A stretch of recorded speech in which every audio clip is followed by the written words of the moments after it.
Olá, doutor, tudo bem?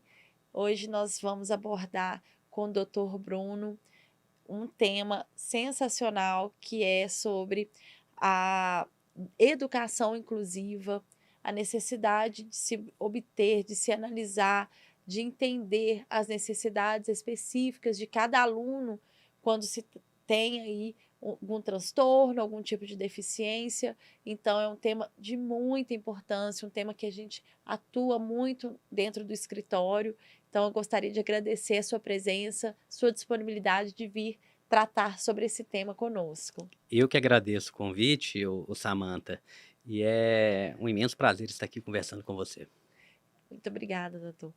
Então, inicialmente eu gostaria de pontuar a questão da necessidade, doutor, de um trabalho, de um programa, de um sistema didático diferenciado, específico para o aluno que tem alguma necessidade especial.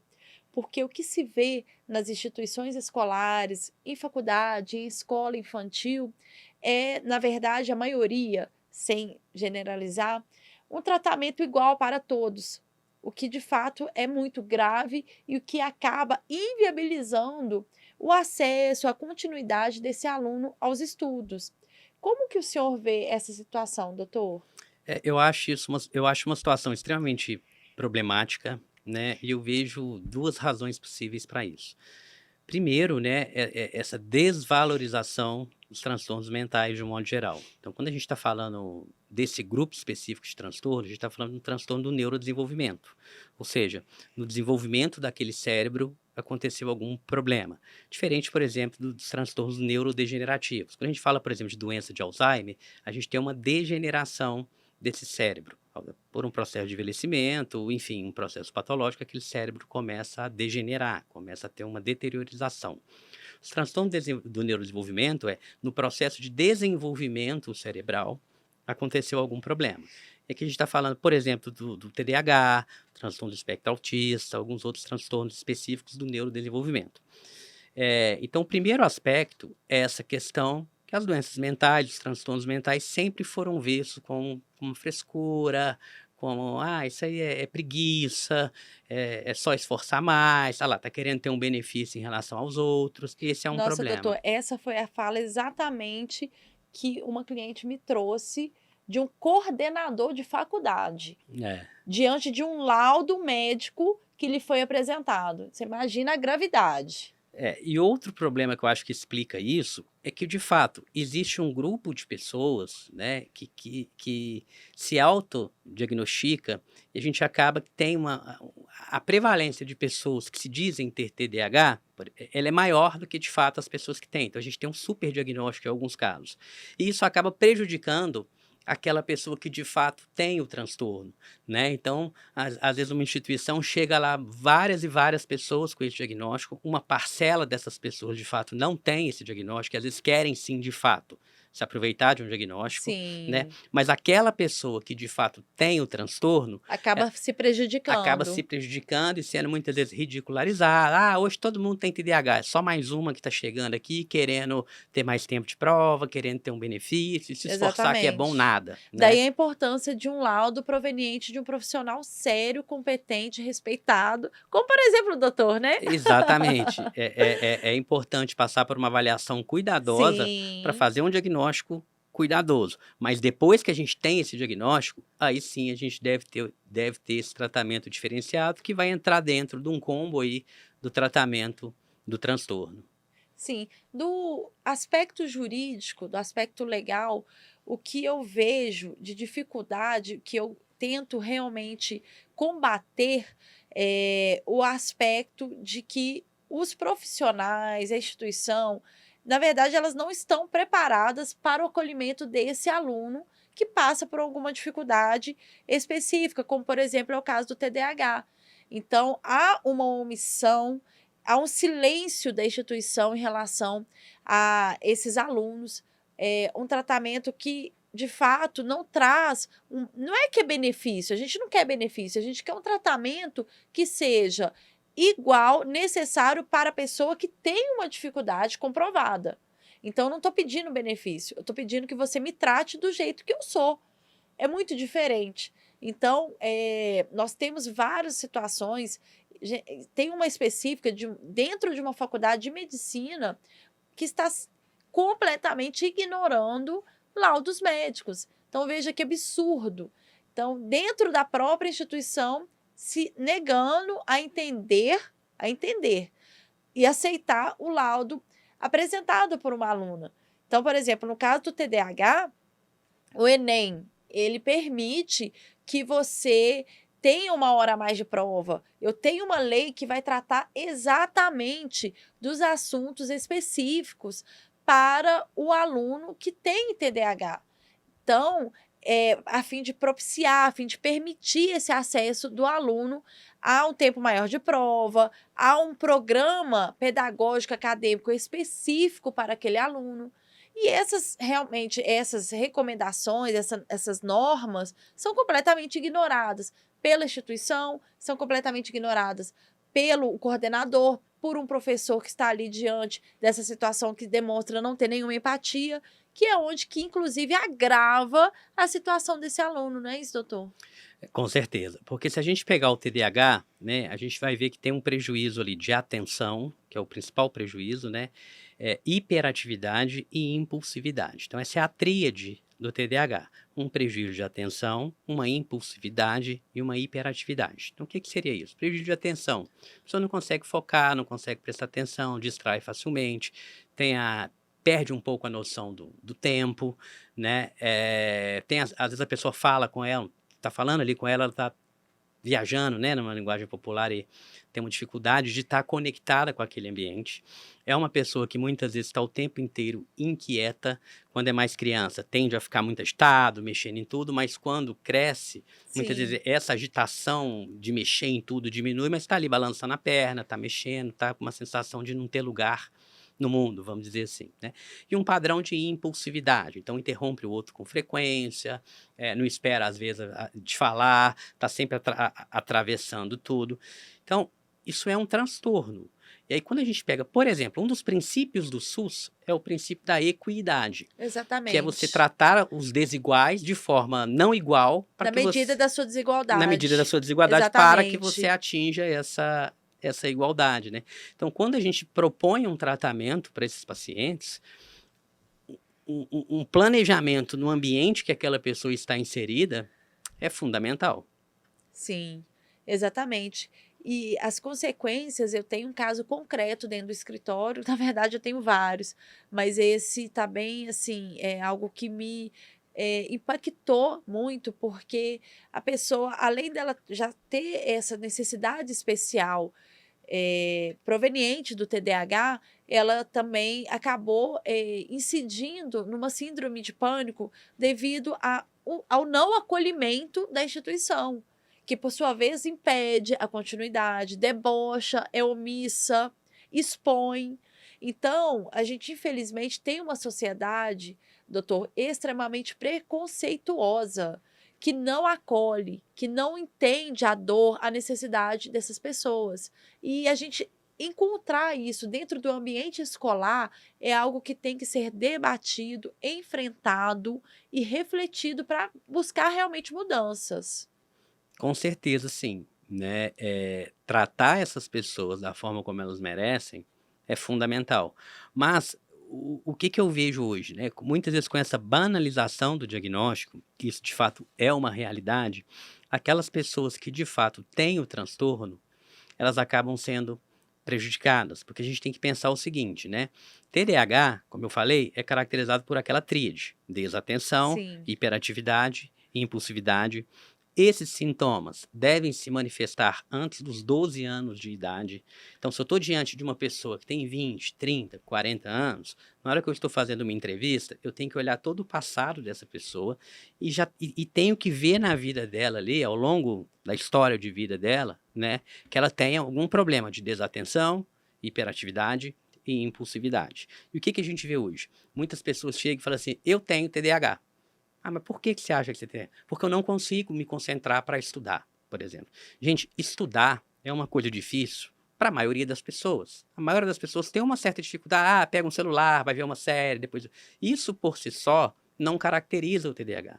Então a gente vê muitas vezes um excesso de diagnóstico e aquele grupo que de fato tem o diagnóstico, ele sofre um certo preconceito, porque as pessoas falam, ah lá, mais um querendo, ó, mais um querendo um Exatamente. diagnóstico. Então a gente vê, por exemplo, que a prevalência do TDAH em adulto está em torno de 2,5%. Mas no meu consultório, por exemplo, chega para cada 10 pacientes que eu atendo, 3 ou 4 se autodiagnostica como TDAH. Entendi. Então, assim, a prevalência das pessoas que acham que tem TDAH que procuram um serviço de saúde mental é em torno de 30%. Sendo que, na Exatamente. verdade, 2,5% da população tem, de fato. Doutor, e no caso de um aluno que tem um transtorno, como por exemplo esse caso do TDAH, o que é recomendado para fins no contexto educacional? Ele tem que ter um acolhimento diferenciado? O que na prática o doutor recomenda para para que ele possa levar para a escola? Vai depender muito da faixa etária, né? Então, em crianças ali, um professor de apoio, né? Um professor que tá habilitado com esse tipo de paciente, porque tem uma série de medidas que devem ser tomadas, colocar ele ali na primeira carteira, não colocar próximo de janela, um tempo especial para realização de provas, né? Uma série de medidas ali não farmacológicas que vão ajudar nesse tratamento. E quando a gente fala de adulto, especialmente, muitas vezes, prorrogar a questão de prazos em relação a tempo, né? Tempo de fazer a prova, de repente fazer a prova isolado, porque se a pessoa tem aquela série de distratores, uma característica importante do TDAH é a procrastinação, muitas vezes está presente, e além disso, uma perca da noção de tempo, uma certa inabilidade de gerenciar o tempo. Claro que Sim. isso faz parte de um tratamento psicoterápico, um tratamento farmacológico, mas muitas vezes, enquanto a gente está tratando isso, né, ele vai sim precisar de uma atenção diferenciada, seja na escola infantil, seja no primeiro, no segundo grau, seja muitas vezes até no ambiente universitário, né? Mas, como eu falei, isso é muito difícil a gente ver uma instituição que de fato acolhe Acolhe. esses pacientes, é muito difícil. E vale lembrar também que o TDAH, a gente fala que o TDAH é o campeão das comorbidades. Sim. Raramente você vê uma pessoa que só tem TDAH. Normalmente o TDAH ele vem acompanhado com um TDAH associado a uma depressão, associado a um transtorno de ansiedade, associado a um transtorno por uso de substância, associado a um transtorno alimentar. É muito difícil ele vir sozinho. E quando a sociedade vem e ainda pune um pouco esse paciente, a probabilidade disso culminar com outro transtorno mental ela aumenta. Então, quer dizer, o aluno que possui algum tipo de transtorno, ele, de fato, não só do aspecto profissional psiquiatra, mas do aspecto também jurídico, do aspecto legal, ele tem direitos inerentes à sua situação específica. Ele tem o direito de ter a sua prova prorrogada, ele tem o direito de ter um profissional de apoio, como professor, que você bem observou. E na prática, nós vemos as instituições realmente se omitindo e silenciando em relação a essa dificuldade. Então, quer dizer, é entregue um plano pedagógico igual para todos. Sim. E aí fere o princípio da equidade. Exatamente, exatamente. Então é aonde que se tem que buscar uma consciência, uma reflexão acerca dessa dificuldade, o enfrentamento mesmo. Aqui eu não quero nenhum benefício, eu quero o que eu preciso e que eu tenho de direito. Uma prorrogação numa prova, um apoio específico para aquele trabalho que eu não consigo fazer sozinho. Então é muito nesse sentido, e não um sentido de aproveitamento, mas um sentido de cuidado, de observação das suas necessidades especiais. Com certeza, né, porque o tratamento, ele envolve medicação, envolve um aspecto, psicológico, a gente tem que ensinar esse paciente a se organizar com uma agenda, trabalhar com ele um gerenciamento do tempo. A gente também não pode só, focar no ambiente, né, dar um prazo especial, fornecer isso, fornecer aquilo e não focar nos outros aspectos do tratamento. Então esse paciente vai precisar de um medicamento muitas vezes, né, para ajudar ele a gerenciar melhor o tempo, para ajudar ele a focar mais na atenção, diminuir a hiperatividade. Vai precisar de um acompanhamento psicoterápico para ajudar ele a organizar ali o tempo dele numa agenda, ter um quadro, num bloquinho de nota do telefone, enfim. Mas a parte social também ela entra aí. né? Exatamente. Então não adianta você focar ali na medicação, focar nos aspectos psicológicos e o social ele está muito Despreparado despreparado. para acolher, atender as necessidades desses alunos. Acho que a palavra bem interessante nesse aspecto dessa análise é despreparação, é omissão, é uma mistura também de preconceito, de você descaracterizar, de você achar que tá tudo certo e é dessa forma que tem que ser e não é bem assim, né? Então é bem nesse sentido. Sim, e a gente tem que pensar o seguinte: a pessoa com TDAH, ela já se sente, ela por conta própria, ela já se sente inferior, já se sente diferente, já se sente excluída. Muitas vezes ela própria tem Se preconceito com auto-exclui. ela mesma, né? E aí quando vem o externo a ela e reforça o que muitas vezes ela já faz com ela, poxa, eu queria ser igual a todo mundo, eu não queria distrair, eu queria ter uma noção de tempo, eu não queria ser esse patinho feio, vamos dizer assim, né? E aí vem, sei lá, vem um professor, vem uma instituição e ainda corrobora isso que ela já pensa dela, olha, você é uma preguiçosa, você tem que se esforçar, você tem que fazer isso. Só que a gente precisa entender o seguinte, essa pessoa tem um transtorno do neurodesenvolvimento, né, que prejudica áreas cerebrais, especialmente o córtex pré-frontal, que é essa região que está atrás da testa aqui, Sim, né, ela tem uma deficiência de dopamina nessa região do cérebro. E isso explica por que ela tem dificuldade com gerenciar tempo, por que ela tem um prejuízo de atenção e principalmente, tá? O TDAH, ele tem um déficit de motivação. Ele precisa de muita, mas muita motivação para fazer alguma coisa. Então tem uma tarefa lá na escola, na universidade, na faculdade, e aquilo não gera muita motivação para ele, aquilo se torna um tédio, se torna muito cansativo, difícil de realizar e acaba perdendo essa noção de tempo, de espaço. Então, com a medicação, com acompanhamento psicoterápico e com esse apoio que vem de fora, que eu acho que é o mais difícil, né? sim. De fato, esse paciente poderia ter um tratamento melhor, um prognóstico melhor e uma melhor evolução do seu quadro. Exatamente, doutor. E o que eu realmente defendo é pais, alunos que passam por esse tipo de transtorno devem buscar não só essa questão desse aparato, dessa proteção, desse respaldo no contexto médico, mas também jurídico.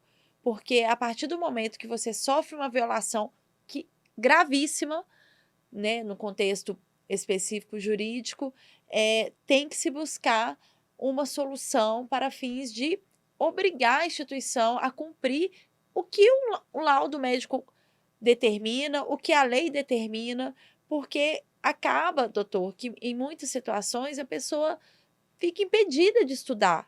Ela acaba não tendo possibilidade de continuar, ela tem que desistir, porque não tem um tempo específico para prova, para avaliação. Então ela tem que buscar outra saída, e nem sempre a continuidade dos estudos é possível. Então esse aspecto desse entendimento, desse transtorno é de fato muito importante. Com certeza. Então é isso, doutor. Te agradeço muito pela presença, pelos esclarecimentos, são muito importantes, porque só quem passa por um tratamento, como esse caso, o TDAH e outros, sabe o quanto é difícil, só quem atua, o doutor com a perspectiva médica e eu também com essa perspectiva jurídica, sabe de fato trazer e buscar apresentar uma solução. Essa é a minha maior motivação, trazer consciência e dos direitos, dos deveres nesse contexto aí para buscar uma educação inclusiva. Eu que agradeço o convite, uma honra e um prazer estar aqui conversando com você. Muito obrigada.